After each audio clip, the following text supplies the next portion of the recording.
Absolutely. Thank you. Thank you for having me. Thrilled to be here. Had the chance to visit with these lovely ladies last night. Probably told too many stories to Chelsea about my current dating situation. We're not going to get into that tonight. We're going to keep this real important and really on the up and up. So tonight we're going to be talking about the issues that women encounter being at the highest levels of business and society. And it's going to be a really interesting and empowering discussion. So we're really thankful that y'all are here. Hope you enjoy. Meredith Walker is Amy Poehler's Smart Girls, right in the middle there. That's who she's with. Chelsea Macklin is with Bumble. And yes, Cheryl Mills-Knight is with Kendra Scott. So thank you, ladies, for being here. We're going to go ahead and get started. We're going to first talking about describing how you came to be doing the work that you're doing now. So Chelsea, we'll start with you. Sure. So I first cut my teeth on marketing right out of school, an affiliate marketing company, and basically was working with small business owners, primarily female, and teaching them how to monetize and grow their online businesses. And that was anywhere from a small blogger to the Vogue.coms and InStyles of the world, and kind of scaled that organization and moved on to consulting with tech companies, and then landed back in Austin and in true Bumble style made the first move and reached out to our CEO and founder, Whitney, and asked for a job. After I was kind of lonely in Austin for a while, consulting with clients that were in California. So I've been with Bumble ever since then, and now we're a team of almost 200 globally, and started around 15. It's been an incredible experience. Amazing to be a part of such a growth spurt like that. Yes. Fantastic. Definitely. Meredith, tell us about what you do, how you got there. Well, I started my career as an intern for a show on Nickelodeon called Nick News. Mm-hmm. It was kind of a news magazine show for a younger audience. And I loved it, and I loved it, and I loved it, and got to hear the stories of young people around the country. And I just loved it. I loved being the steward of those stories. And then I went and I took a job at Saturday Night Live, and that was a different world. But it was great. I was the head of the talent department, and then Amy Poehler came on after I'd been there a little while.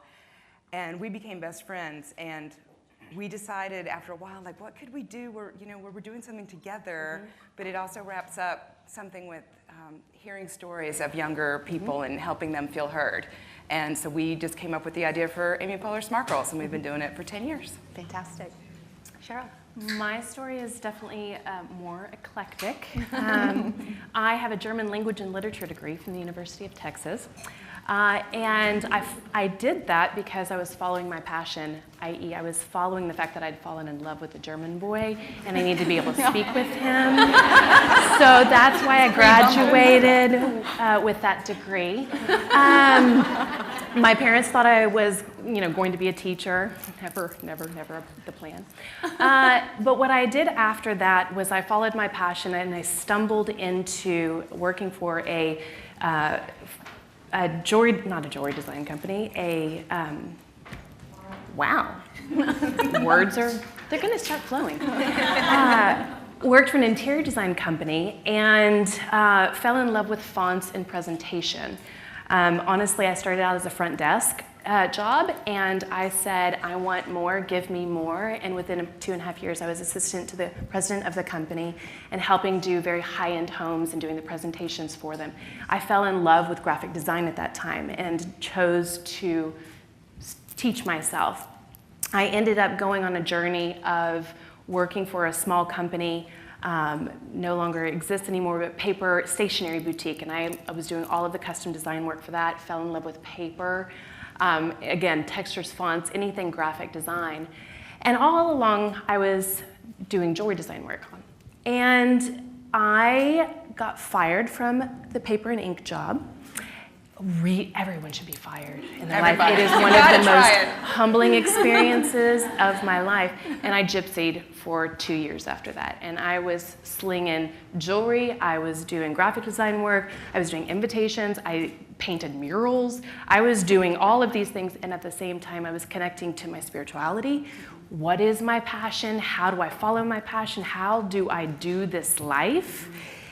And so I went and saw a psychic, June of 2005, and I was trying to decide, was I going to have my own jewelry design line and really go in that, or was I going to do invitations, wedding invitations, bridal invitations, and the whole world of that. And I was just like, what am I doing? Because I can't do all of it because I'm not sleeping and I'm not making any money. And so I went and saw the psychic, and the psychic, checked in, and she's like, well, jewelry's your cash cow. Jewelry's where it is for you. She was like, but do you know someone in town that has a jewelry business or something? I'm like, well, yes. Her name is Kendra Scott, because I had known Kendra. I had met her a few years before and knew that she was successful. She had actually already been, had some press. Even though she had started in 2002, 2005, she was in a showroom. She was getting press. She was making magic happen. And I said, well, yeah. And yet all of my fears of calling up a business owner, I was terrified. But she was like, she gave me the little push. She was like, you know what? She has an opening and she will hire you. And I'm like, okay. The psychic said that. The psychic told me that. I need the number of that psychic. I have her. Her name is Lois. Okay. She's in South Austin. She keeps Austin weird. It's awesome. So, no joke. I was like, you know what do I have to lose? Not much of anything. So I called her up, and it was right before July 4th weekend, and I didn't get a call back. I didn't. I left a message with the front desk, and I was like, okay, universe, great, okay, whatever. 3 weeks later, the gentleman, Mark Cravata of Cravata Studios, that is who I worked for, he said, he turned into my dear friend. He got off the phone with me, and he said, I just wanted to let you know, or he got on the phone, he told me that I had just gotten off the phone, he had just gotten off the phone, excuse my language, with Kendra, and they had a 45-minute conversation about me, and she wanted me to come in, and basically I started with her 14 years ago. So I came in as the one-woman marketing, graphic design, copywriter, presentation maker, photographer, because that's all of the stuff that I was doing and learning how to do for my own business and loving graphic design work. And really, she believed in me. And I also had the eye for design work, and so I could understand the mechanics and the different things. And so that was 14 years ago, and built the company alongside Kendra and the brand and the culture, and it's been an awesome ride. Fantastic. Great story. Okay, so the voice of the woman is so strong now, thank God. I want to start with Meredith on this one. How would you say you've evolved in the last 5 to 10 years of getting your opinions and your voice across in the most effective way? Well, I think I've gone from that kind of that thing where you'll go like, you guys might hate this, but here it comes, just in case. But it's okay if you hate it. To being like, here's my idea, and get used to it, and here it is, That's awesome. And that happens because of experience and taking the chance to put your idea out there and over the years. But that's why I love aging. I am pro-aging, not anti-aging, and because you really do drop that thing about needing to be liked so much. And so it's really, I'll say, here's my idea and here's my opinion, and I'm okay if not everyone in the room is going to like it. But I also leave room for I want it to be heard. I don't want to just hog a conversation. But I also want to be clear that I want to hear other people's opinions too, because I know that even though I have one, and they're usually pretty great, other people have great opinions too. Sure. And so I think if you let that be known and it's going to be a conversation, then everybody's getting more out of it. So that's my evolution, has been being stronger in my own presence about it and being even more of a listener and collaborator. Fantastic. Cheryl. So I've always been very opinionated. And in fact, I was one of those kids that always got S's. One time I got a U and I was so devastated. Remember when you got those grades in class way back? Because I was a talker. So and maybe it was just because of sheer just innocence, I always threw my idea out there. So for me, I've never had that challenge, and I truly encourage any person that I've mentored, any person that is a dear friend of mine, that just speak it, just share it. It's vital, if you're feeling the need to share, to simply just speak it. But what I've learned, and it's a level of true professionalism, is there's a time and a place and a way to share where you can be heard appropriately and be received. People will hear you. They always hear me, whether or not they actually received my message, because it could have been coded with a lot of emotion, which I'm a very emotional being, and I think there's true place for being an emotional, full human in the workplace. But I have learned through a lot of coaching, a lot of self-development, that professionalism, so a poise and a grace and a thoughtfulness in the approach, has been how I've evolved. Fantastic. Chelsea? I think for me, it's progress, not perfection. And I think it's so easy to get stuck in that spiral of perfection. And I'm a collaborator, so I want to hear everyone's opinion. And I want to talk to everyone, and my team is laughing at me in the back. But sometimes you just need to hit go, and you need to make progress, and you have to be okay with something that's maybe not the perfect option, but is the right option. Yeah. You can wait for the perfect time forever, Right. but it really is there. What did you teach me last night? Oh, You're I'm a reformed I'm perfectionist. perfectionist. Yes, that's me. I'm going to get that tattooed on my face. It's amazing. So share a moment when you thought, I found my voice. Yes, hear me roar. You can start, Chelsea. Okay, that's a tough one. I think that's something I have to teach myself every day. I think we all have to as women, because we're taught not to sometimes. And I think that's that's at the core of Bumble, and to make the first move. So the first time I found my voice was probably when, as a also art student, coming into my first role out of school, I was being mentored by our CFO, and he said, "I don't think you know how to make this business decision because you have a Spanish and art history and creative advertising degree." And I said, "Okay." And then I went and taught myself how to model and Excel and use data basically to make decisions, and that has changed the way I think about marketing and the way that I want our team and organization to think about marketing as a whole. Meredith. Well, we set out with this business because we wanted to have people feel less alone and feel more understood, or feel less alone about feeling misunderstood. Yeah. And we have made shows and done all of these presentations and workshops, and we've had camps. And when I started doing keynotes about Smart Girls, when people would come up to me and even wait in line to say, I feel less alone, or I feel less misunderstood, or one girl said, I know I'm a weirdo, but now I know I'm not the only weirdo. Yeah. And I said, oh, you're far from the only weirdo. Yeah. Everybody's a weirdo.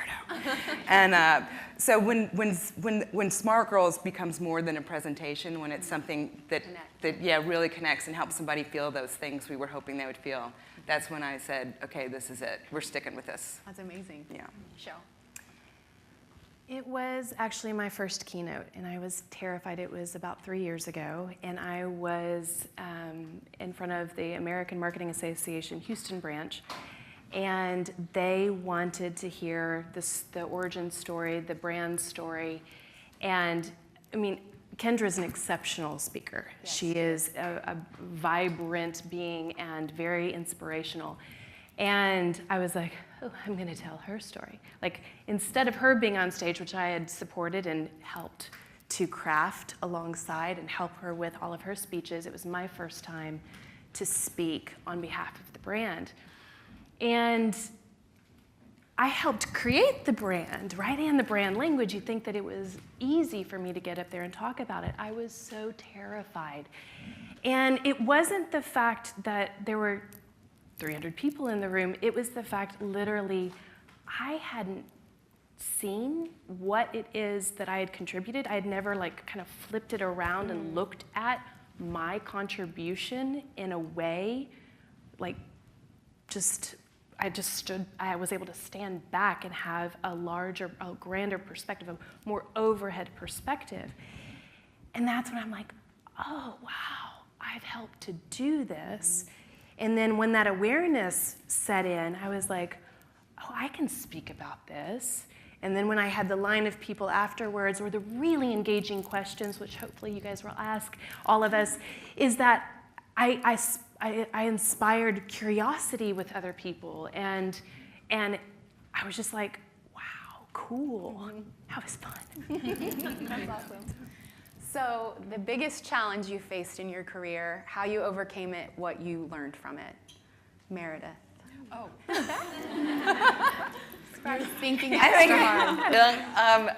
I think, oh gosh, I would say being between jobs or humbling at times like that, those have been just the most challenging for me because you kind of feel like you've lost your place.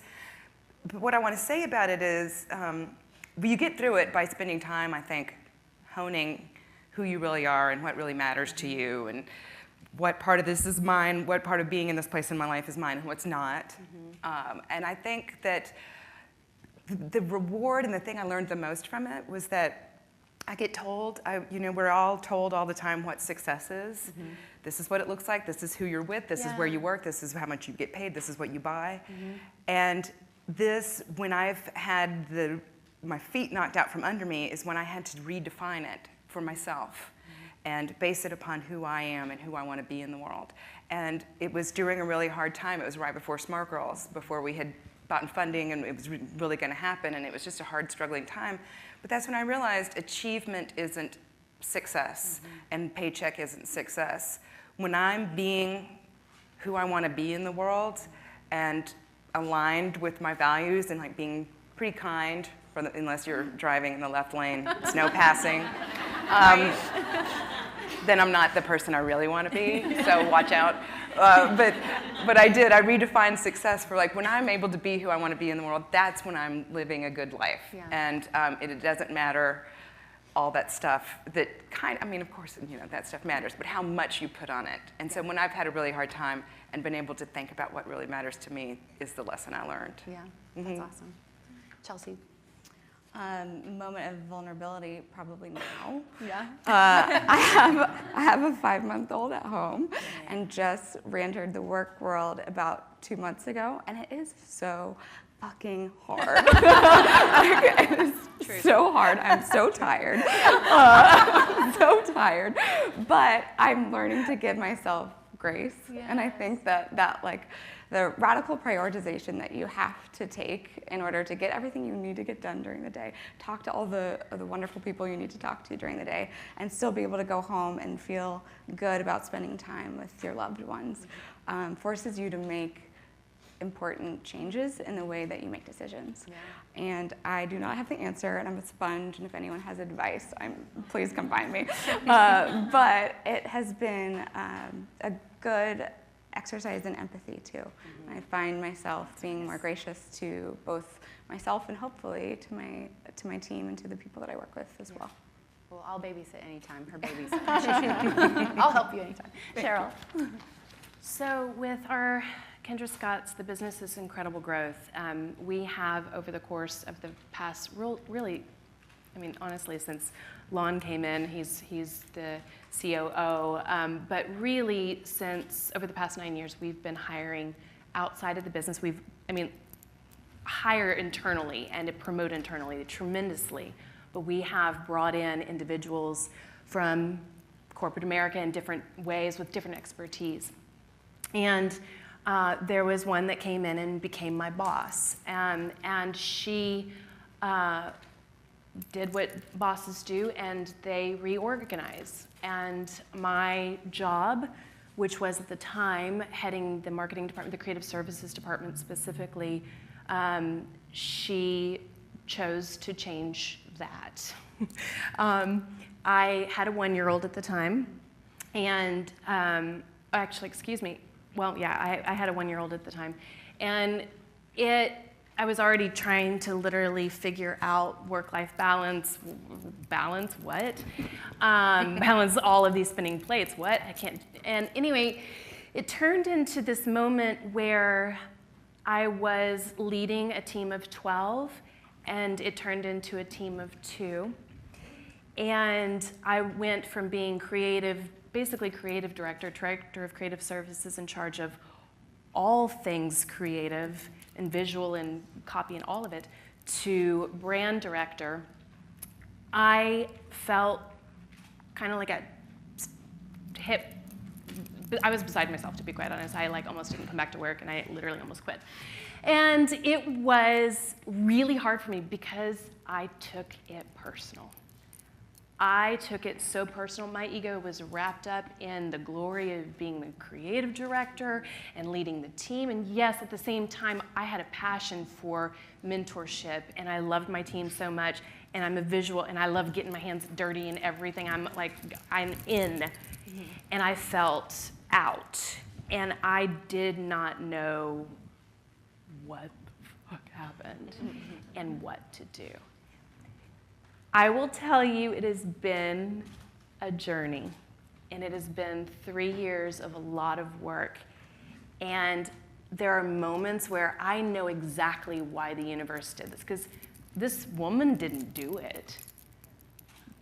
I, in my co-creation with the universe, did this. I just didn't know I was doing that. It was done to me, and I was pissed that it was done to me.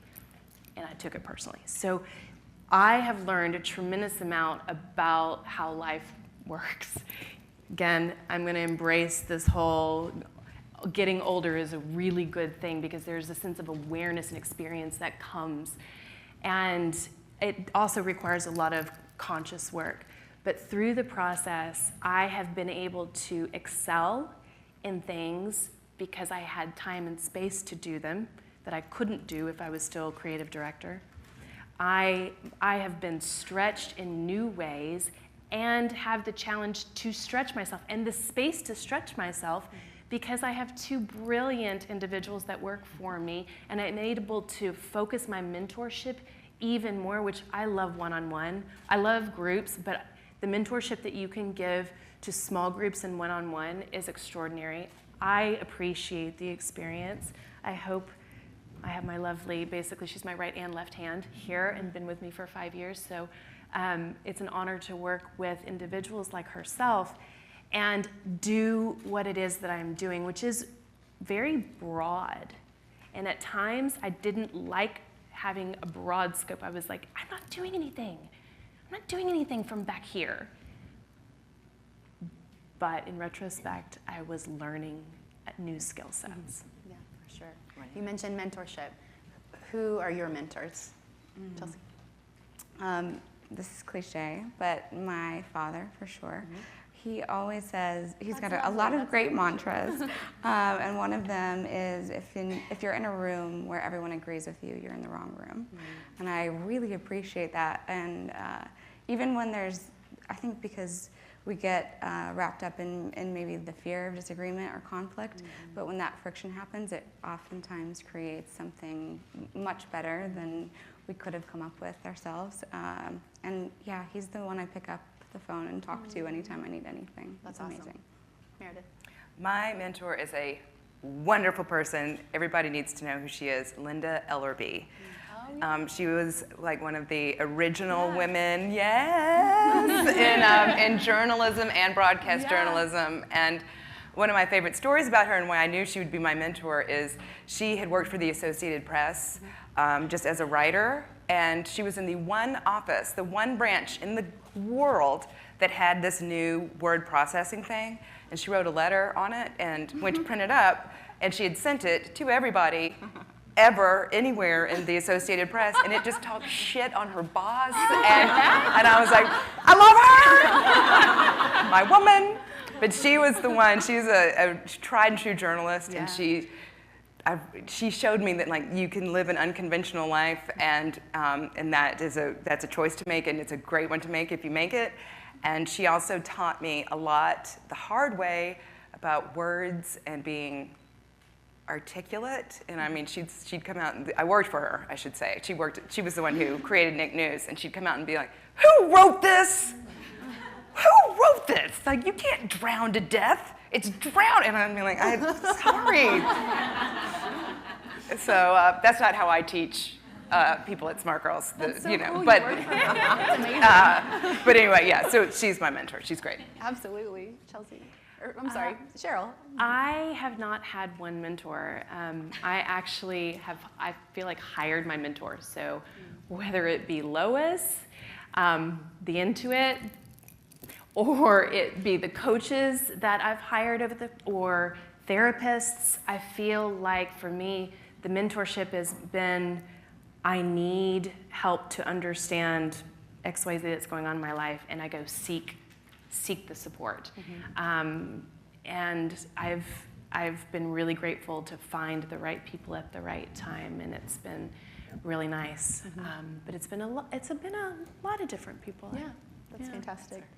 Okay, so on the flip side, a moment when you felt silenced or condescended to, and how you dealt with that, just something that really pissed you off. Meredith. It's never happened. No, you know, it makes me think again about like finding your voice and using a way, expressing your opinions, because it just reminds me so much of like when that would happen at Saturday Night Live, for instance. I mean, all the time. And at first you just go like, and I would kind of shrink to fit, and then I realized you can make a choice in that moment. You can kind of acquiesce and kind of keep things smooth and easy and go along with it, or you can just be naturally yourself and deal with the consequences of that. But you can also think, what is going on with this person that this is how they're trying to be and trying to make me feel, because I'm not going to let them make me feel that way. And so that's what I do. Now I just turn it around, and if someone says not to laugh so hard when people are being funny, I just keep laughing. That's good. Chelsea. I feel like I'm very, very lucky in that I don't experience that at Bumble at all. But I would say in consulting, especially when you're giving recommendations, they get turned down really quickly sometimes. So writing everything down, because I'll forget it if I don't, and being able to have a rationale behind why that recommendation is being made that is unemotional, and then doing what I want and laughing too. Yeah. Because she's right. Usually it has to do with somebody else. Yeah, their problem, for sure. Cheryl. So it goes back to that dynamic of being moved over and in charge of content, but not in charge of visuals anymore. And I felt like, wait a second, y'all are like truncating all of the abilities and all of the things that I've been doing, because now I'm only supposed to give feedback on content. And it was really difficult. This person is no longer with the company, but it was a really difficult time, because I was just like, it felt so unnatural to be forced to only do this one thing. And it made me angry. I mean, it made me so pissed off. I spent so many thousands of dollars on coaches and therapy during that time, I'm gonna tell you right there, because all I wanted to do was be angry all the time. And man, that takes a lot of work. That takes a lot of energy. I had a 1-year-old, a 2-year-old. I mean, he was like, he was taking my energy. And so this anger, I had to find out how to get through it, not push it aside and for it to bubble up later, because that's what happens if you put it over there. It should come out later. And I had to literally like go through it. And that's where I learned how to be professional in a way where I could call out any moment that didn't feel right, didn't feel comfortable, in a professional way, but like that went and opened her. I think probably one of the greatest things that I learned was that a woman who had a very corporate mentality, she even called herself a bulldog, which is not our culture. She's not with us any longer, but it was not the culture that I was used to, but I learned how to speak to her to where she could hear me. I was like, yes. I may not be able to change all of the dynamics, but at least she heard me. Yeah. So how do you facilitate a positive work environment that attracts, inspires, retains talent? Chelsea, I'll start with you on that one. Hire people that are smarter than you and better than you. Yes. Veronica just ran a 2-week experiential pop-up during South by Southwest, and I could never do that. She's incredibly talented.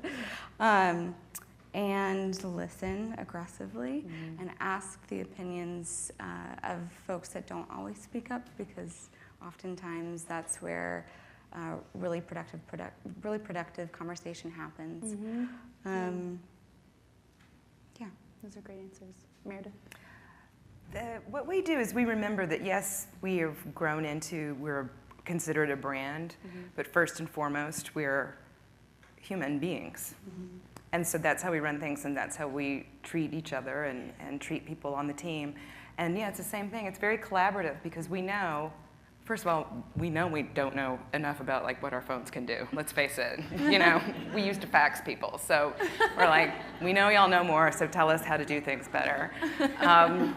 But we just say, it's everybody in this room is going to find a solution to something. So let's just all put our ideas forth. And Meredith's will probably be the best. Just kidding. Probably, but Just kidding. let's all try anyways. I would say our culture is warm and inclusive and collaborative. We have pillars: family, fashion, philanthropy, and the family and philanthropy are the humanness to the business of fashion. And so everything that we do, we bring that to the surface. I mean, it is a culture that is alive and breathing, and everyone is participating and feeding into that. And it's done in a variety of different ways. It's not just lip service. We have family fun committees and philanthropic committees, and there's family meetings, monthly meetings, where there's a live Q&A with ELT, and everyone is cheering one another along and complimenting each other. And there's just this round table energy, and ultimately this recognition that we are all family, and we are all human, and we are all complex beings. And let's have fun and be kind to each other and make some cool stuff happen in the world.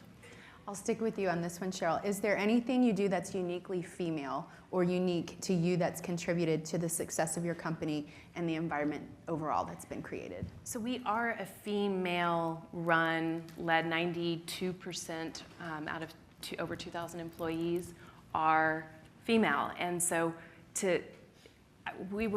I think it was at the event the other day at the Del Match Play, and we were talking about a lot of corporate America. We had a lot of masculine businesses with females in the room, and our table, we were talking about it, a group of Kendra Scott people, where they were like, wow, we are a female energy environment.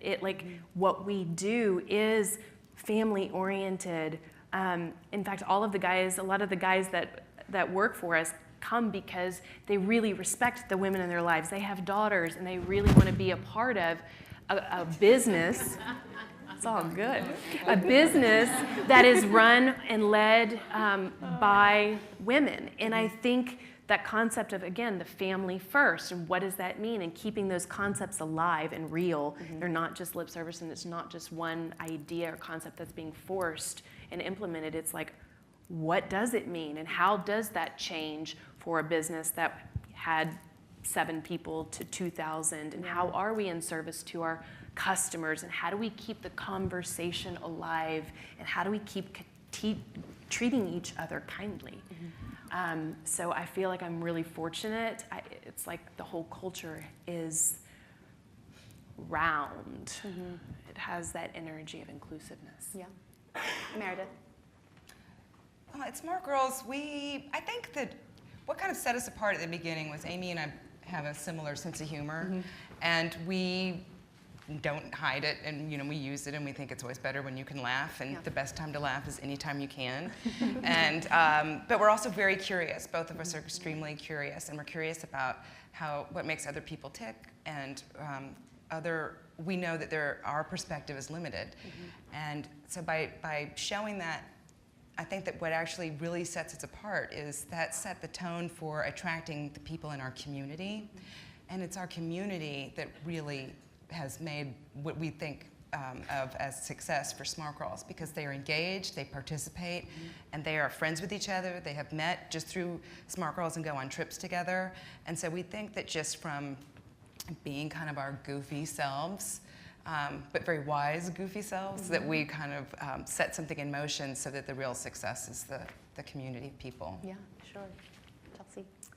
I think because our mission is to end misogyny by empowering meaningful connections, it makes it so easy both to create a team that's circles around this concept, but also how we make decisions. I think we talked last night about how I love saying no, and it makes it really easy to make decisions both from a marketing perspective and from a team perspective when something doesn't align with our mission to especially empower women. It also gives us the opportunity as a brand that is a social networking app, essentially, to do things like create the Bumble Fund, which invests in women from underrepresented communities and lets us put our money where our mouths are. And I think that's really important and meaningful for our community as well. Yeah. So what would you say is the single most influential factor in your business's overall success? Meredith, I'll start with you. When you get that intense thinking face, I just want to ask you first. Anyway, thank you. Will you say it again? You were thinking so hard. The single most influential factor in your business's success, in your opinion? In my opinion, in our case, I really believe that it's because Amy and I are best friends and wanted to start something together that we had experienced ourselves, which was the awkward time of adolescence. Yeah. And we know that it's hard to find help in that. No matter how great everybody is, it could be your mom, your teacher, your sister, there are just not that many ways that you actually feel understood or helped. And us wanting to do that together more than it was sitting down and writing out a business plan and kind of graphs and charts, it's really anchored in something that we both care about so much, and we care about each other so much. So I just feel like that's, in our case, that's what's kept us going. Yeah, for sure. Chelsea? Being user first and having a mission, I guess that's not the single most. That's not one answer, that's two answers. No, but being user-oriented, we created Bumble to help create meaningful connections in the dating space. But then when our users asked for a platonic opportunity to meet other people, that's when we built BFF. And when we hired someone anecdotally that actually we met with over BFF, who then asked for Biz, we built Biz. Yeah. So I think keeping a pulse on our users first and foremost, and just using our mission as our guiding light has led to success. That's awesome. Cheryl? For us, it's our core pillars, the family, fashion, and philanthropy, and how our culture and our brand are one cohesive environment. So that experience we have with our customer family and the experience we have with our internal family, it's one culture and it's one brand, and not ever separating or putting brand over or culture over or values over business decisions. And we've really implemented, because it's tough. It's really, really tough, and it's hard when things are harder, and we have had some harder times to remember the kindness, the values that really are the reason why most everybody has chosen to be at Kendra Scott. And so keeping that alive and making sure that all of our decisions, both individually, collectively as a team, and as a business, are all 360. We feel like our marketing approach is a 360 experiential marketing approach. And if, like family, fashion, philanthropy, connecting authentically with individuals and providing them a really cool experience that they can't have anywhere else, providing great products, but giving back and doing so in a way that matters to the communities, that's it for us, and it's everything. So what's the biggest mistake you've ever made? Let's talk about the dirt. Chelsea. I know. Mine's coming to town tomorrow. Tell them. I want to hear about that. I want to hear about that later. Good. I'll get you a drink. Sorry, go ahead. That actually sounds like a lot of fun. No, I won't see him. It's a long story. Go ahead. More on that later. More later. Yeah. I had a client that failed, that went out of business entirely, and I will always feel responsible for part of that because I didn't look at the details. And even though I'm trying so hard to prioritize progress over perfection, sometimes it's really important to look at the details and look at things like the unit economics of a business. And if you don't look at some of those details, then things fall apart foundationally. And yeah, that was a really hard time, but I learned a lot from it. Sure. And I think that has changed the way that I approach both business and marketing and even our team dynamics and relationships. For sure. Meredith. My biggest mistake. I've made so many mistakes. I actually cannot Right. separate them into categories, like which is the But like I remember once I sent an email to Lauren Michaels. It was really important about who was going to host a show, and it wasn't. I left off like the L at AOL.com, and look up AOL.com was a thing. It's a good reference, and it's true. But that moment of like total mortification and just like I am so stupid and this is so stupid and everybody and this and everything's gonna fall apart. And I've had so many mistakes like that. And what I love is that now, I'll be like, oh, okay, well, what's for lunch? Where's some bread? And that's the thing. Just pass some bread over. It'll get us through. Yeah. So that's the biggest thing. I'm gonna keep having big mistakes. Yeah. And the thing that I've learned along the way is to not let it derail you, because everybody's making them, and if they're trying to act like they're not, that's just such They've a got the phony really baloney. good ones. Yeah, exactly. For sure. They're eating a lot more bread. Cheryl. The greatest mistake I make, it's not just I made it, I still make it, is that I take things personally. And I have learned so much, and I am quick on my feet to see that I'm doing it. But when I do it, and I've done it a lot, it has caused me such grief, and I've vilified people instead of seeing them as some of my greatest teachers. So That's awesome. Okay, 3 tools, apps, podcasts, books, whatever, that you would recommend to fellow aspiring leaders, like what you tune into and plug into. Let's start with you, Cheryl. So my newest read is Eckhart Tolle's A New Earth. Fantastic book. If you don't like to read, Oprah's Super Soul Sundays just did a whole 10-week thing. Do it, listen, read, experience. It's brilliant. He's brilliant. I've been reading his work for 20 years. Brilliant. So that was like, over the past couple of weeks. And Start With Why, Simon Sinek, is a fabulous book as well. And it is about leading with inspiration versus manipulation.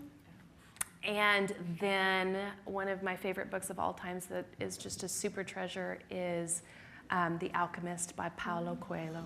Yeah. And it is something that I come back to and remember my own magic. So I love that one too. Meredith. Amy Poehler's Yes Please.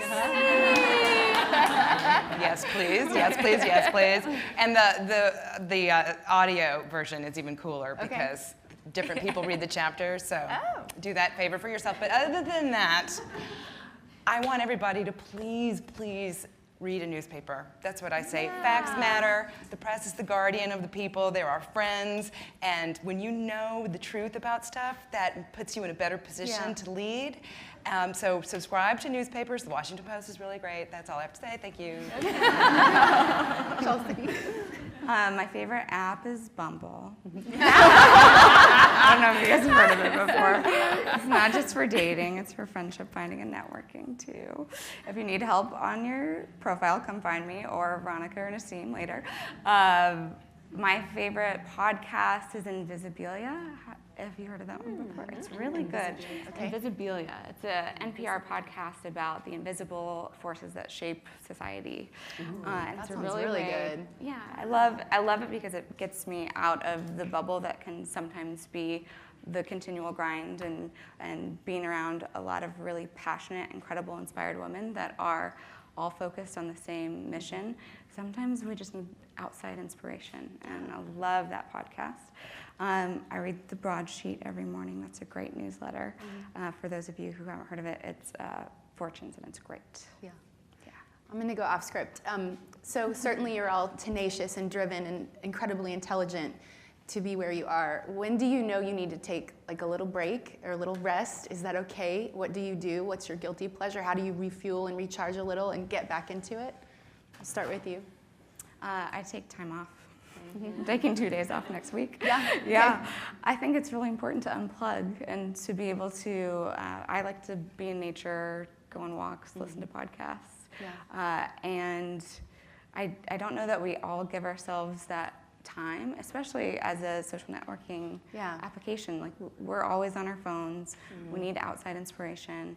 And I personally know myself, and I know that I need the time to rest and recharge away from all of that. So I take time off. Good. Meredith? And when I start feeling pretty edgy and angry, that's when I'm like, something's overloading. Something's overloading. What's happening? So that's usually the signal for me. And I do a couple of things. I love alone time. It is really my favorite. Yeah. And y'all can psychoanalyze that for the next hour if you want. Yeah. But I love going out in nature and just being, like, hearing real sounds and not like beeps and squeals and things like from beep, boop, beep.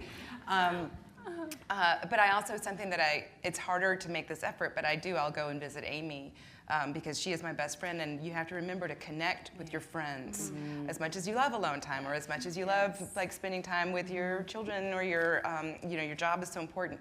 You really do have to carve out time for that little person in you that just wants to connect and kind of have some fun and really, when it's easy to be around somebody like that, that person in your life, make time for it. There's nothing like being with girlfriends and being with women. It's so special. It really is. Cheryl? I'm going to say yes to outside, yes to alone time, yes to besties, like soul sister besties that you can like, and they just with you and then just pick you up and hug you and say everything's going to be okay. And the one thing I've become really conscious and sensitive to my feelers, my feeling self. And I actually require a lot of attention to come back to a state of sort of clarity. I tend to be a very passionate, very energetic. I have a very passionate, energetic 4-year-old, very passionate, energetic husband. There's a lot of energy in our household just by being ourselves. And so anytime I can pop on sound that pops me into a mantra state, or just, it's everything from Tibetan bowl singing to a beautiful song that, like, the inspirational lyrics, like, they fill and remind myself. But sound is really important to me. So I actually really enjoy my hour-long drive in from Lakeway into town, because that is, I am in the zone, but not in an out zone. I am in a zone of my car turns into this little sound bath, and I'm still real smart on the road. I'm not like zoning out, I promise. I'm still real safe, but I am calm. Yeah, that's great. So we have time for questions from the audience if anyone would like to ask our panelists. Nikki? I would love to ask a question. Thanks so much for calling. We worked together for years. Yes. So I love it. Yes. Oh, thank you so much. I have a loud voice, but now it's even louder. So one of the things that I've found, sort of taking on a little bit of more of a leadership role in my business, we've got a team of like 7 that I manage, and I've had to learn to become really self-aware and know that I have control issues and anger management issues and other things that I work on.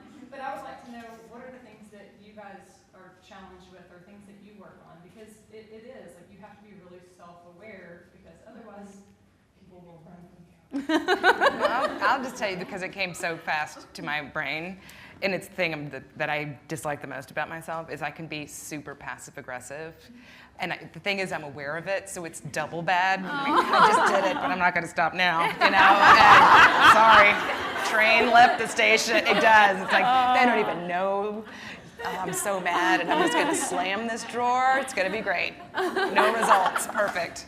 But yeah, so that's just like a leftover from, everything's a leftover, right? From childhood and different things. And it's up to us to just keep challenging it. And it's up to us to just keep saying, I want to do different than this. And have the ability to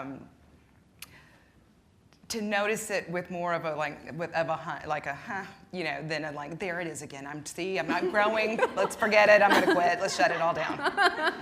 Which you could do if you wanted to. But yeah, so mine's passive aggressive. Aggression. What was the question again? What you laughing? Oh, okay. Sure. So 2 mottos that run through the back of my head all the time. One of them is radical candor with radical kindness.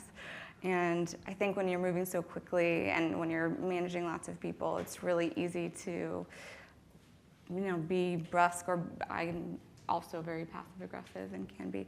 But if I keep that in the back of my head, to be as straightforward as possible in the most kind way that I can, it creates trust, and that helps us all do a better job. And then the other one is the juice worth the squeeze. One of my favorite words is no, because oftentimes the juice isn't worth the squeeze, and it's okay to pull the plug on things. And there's no use in getting worked up and anxious and having team members that are worked up and anxious if it's not worth their time. Yeah, that's good. That's good. Cheryl? I apologize a lot because, again, remember, I'm a hot-headed, fiery individual, and a lot of people, I can be a force when I walk into the room, and I don't even realize that until I feel the other person reacting adversely, or it's a little bit more obvious. And, like with my 4-year-old, and I'm yelling at him, and and that's not the type of mother I want to be, right? I don't want to be the yelling mom, and I find myself being the yelling mom all the time. And so what I have learned, it doesn't matter what age it is, but when you can authentically apologize, the melting happens, you melt, they melt, because everybody just really wants to get along. So, Great question. As expected. Other questions? Anyone else? Sure, right here. Mic for you. Hello, ladies. So I guess lately, I feel like there's been a little, and I appreciated the focus on feminine energy and just female power and all of this. And I guess, how do you ladies get back to a workplace where there is men? And what do you do where you're super proud to be a woman, but at the same time you're super proud to work with men? A lot of your role models are men. How do you blend those two and make sure that it's not a butting heads type of experience? I love the fact that you said that, because there are a lot of amazing men in this world, and we are not celebrating them as loudly right now as we're celebrating the females. So it's not an either or ever conversation, no matter whomever you're celebrating at any time. And I think that that's really important to keep in mind. And so the public, the collective, is always riding a wave. And we're on a cool wave right now as being females and listening and supporting one another. It's a cool and unique time in life.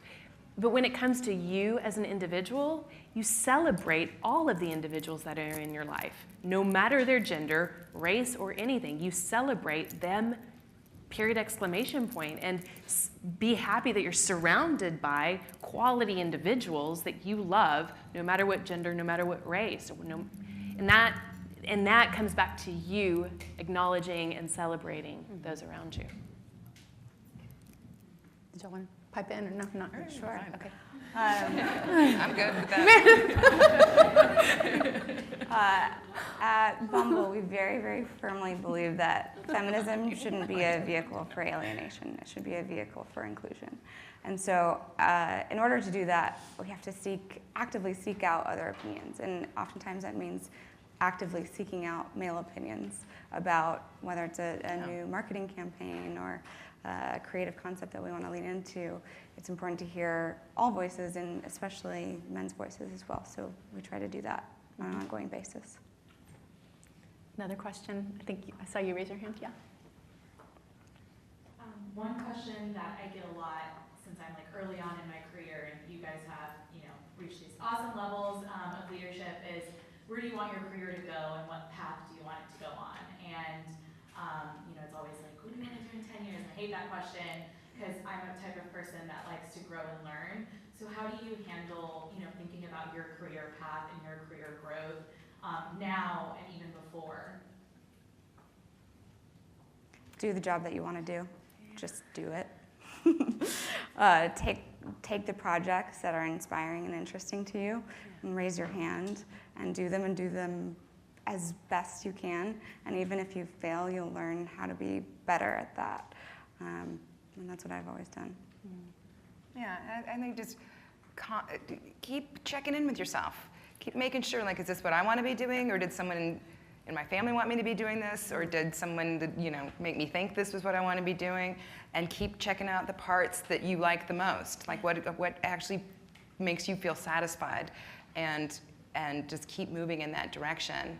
But I would also say, don't be afraid, or as afraid as you might get if something does go off the rails. If you do find yourself trying to find another job for whatever reason, or something doesn't work out, or you don't get a promotion, things are just, it's kind of, like bumpers. You just bump off of them. And, as long as you're being true to you, whether you're serving French fries or, running for president, you bringing your best self is what'll keep you happy, I think. Yes. So we're good. More questions? Great. Well, Christy, right up front. She's gonna give you a microphone. Oh, I don't think I need one. Okay, okay, go ahead. Okay, first of all, I feel like I'm talking to Emma Stone, Meredith. What? You haven't heard that before. I've never heard that, but I'll take it. Emma Stone, everybody. She thinks I agree. Hashtag Emma Stone, Meredith. No, I agree. Let's get it going. Let's get it. Let's make this hit. I'm the only one? You really are. But thank you. I love it. Yeah. Is Tina Fey jealous of your relationship with Amy? No. I told you it was off topic. No. They have such a great friendship, and she's so talented and amazing that she's. They have no one is. She buttered you up with the Emma Stone, then she just Hashtag Emma Stone, Meredith Walker, hashtag pound sign. Like Emma Stone. I agree with you now. You're saying that. It's like never, they have to say it now. What are they gonna do? Like, We're no. gonna take a picture and we're gonna put Emma Stone Super beside buddies. us. Thank you, the favorite. Good one. See, connect. Yep. Okay, more. Oh, we got a mic back up. That was so funny. First of all, Meredith, thanks for saying treat newspapers, because my cousin works for the awesome newspaper group, so I really appreciate that. Yeah. Yay. But I wrote my question down because I knew I forget. So I'm full of work and fearlessness, and I mentor a group of women who are different than I am, which I completely encourage. I feel like I do a very good job of encouraging, but I don't see much return or success on their end to be not necessarily self-motivated, but in a way that makes them feel important in the business that we're in. So are there any tips that you guys have on how to encourage or mentor people that are different than you? Because I'm very tough love, outlandish, wear red lipstick every day. So are y'all clear about the question? Oh, you could do that. What you're about to do. How to mentor others that are different than you, Yes. meaning your personality styles are different. Or even business styles as well. You can answer one portion or all. I really like. Oh, go ahead. Go, please. I really like personality tests. I was literally. Really like them. Yeah. The DISC one is really great. Myers-Briggs is good too. Gallup But just is so you great. have something in front of you, and you can, so you can say, okay, we're opposites in a lot of ways. And these are the potential friction points that we might have, and here are some solutions that we can take in advance so that we don't have to come up with those. And I found that the team members that are most opposite from me are the ones that I learn from the most. They're incredible because they're challenging me to stretch and grow in ways that I wouldn't otherwise, and hopefully I'm doing the same, but Who knows? Yeah, that conversation, it spurs conversation that wouldn't necessarily happen. And it's a equal playing field versus like the right and wrong land. I'm right, you're wrong conversations. So yeah, it provides a platform and a vocabulary that allows for neutrality. Party. So great one. Next question, right there. Hi. So I have a 100% female-founded deep tech startup. And one of the things that we're finding to be rather challenging, we've actually been accused, because over 75% of our team is actually female, we've been accused from the engineering side of being more biased to hiring female engineers. And I'm wondering, especially with, companies up there that do have more women than men, how do you handle that type of response? Because I don't think we're doing anything wrong. We hire whoever's better. It just happens to be the women that are overlooking us. Go meet with them. Go talk to them. I think oftentimes when that friction happens, and I think you touched on this as well, especially when there is alienation or fear, the best way to resolve that is just to have conversations and build community with each other.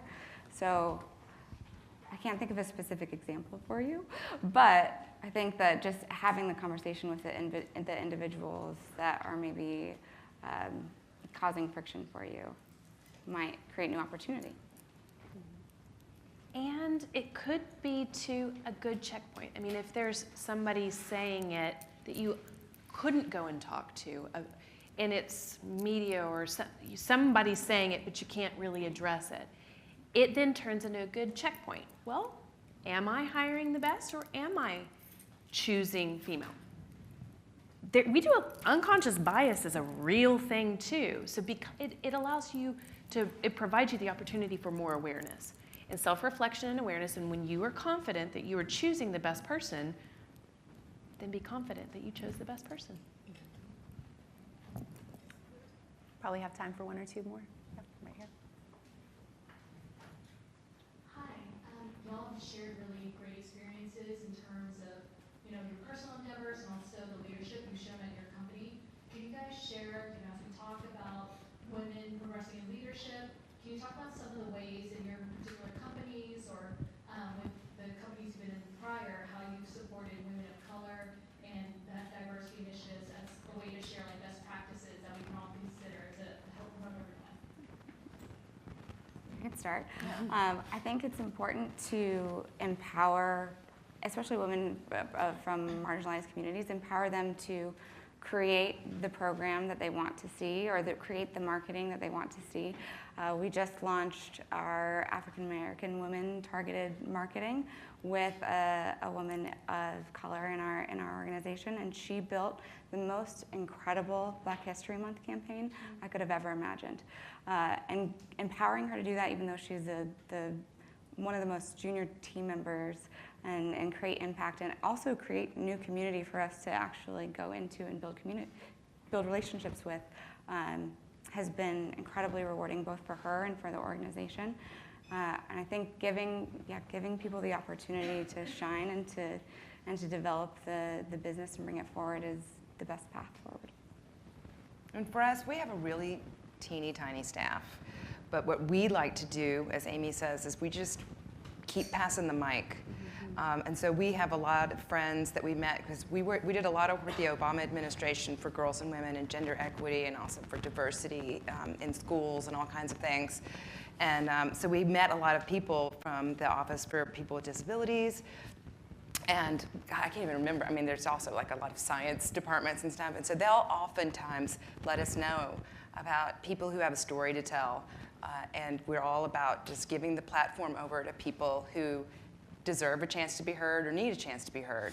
And so that's how we amplify those voices. One more, right here in the purple. You've had your hand up. Yeah. Should I wait for a mic, or can I just? I think Go you for can it. just go. Okay. Has there been an experience where you felt like you were in over your head, and how far in were you when you realized that you had gotten?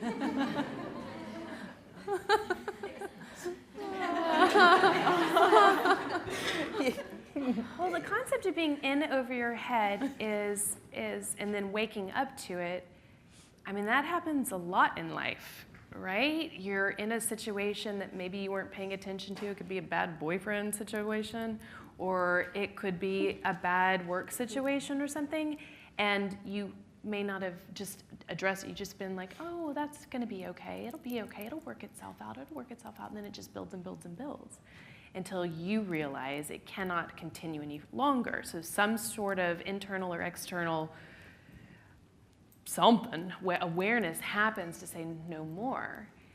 That's a good time. That's a real good time in life. And so if you're in a place of questioning that, questioning what is right, that's when you go inside, go out in nature, go dancing. I don't know what you need to do to get in alignment with what it is so that you can take the step, whichever step, either you pivot or you keep moving forward. And that's for you and only you to decide. I would just add to that by saying I think there's a fine line between fake it till you make it and asking for help. And that's just up for you to read the situation. Is this one of these where I fake it till I make it and act like I kind of know what's going on? Or am I just super honest and saying, like, what does that mean? What's that word? Yeah. You know how people do that, especially at meetings. People love to sound smart and throw around words. So I love being the one to say, what's that? And so I think sometimes fake it till you make it does work, but it's not for everything. So I just wanted to throw that in there. For sure. Having regular check-ins with yourself, for sure, and knowing when you're reaching a limit, and knowing when you need to maybe hire somebody smarter than you. Good one. Thank y'all so much. You're fabulous, and I know we all learned and gained a lot, so I appreciate y'all. Thank you.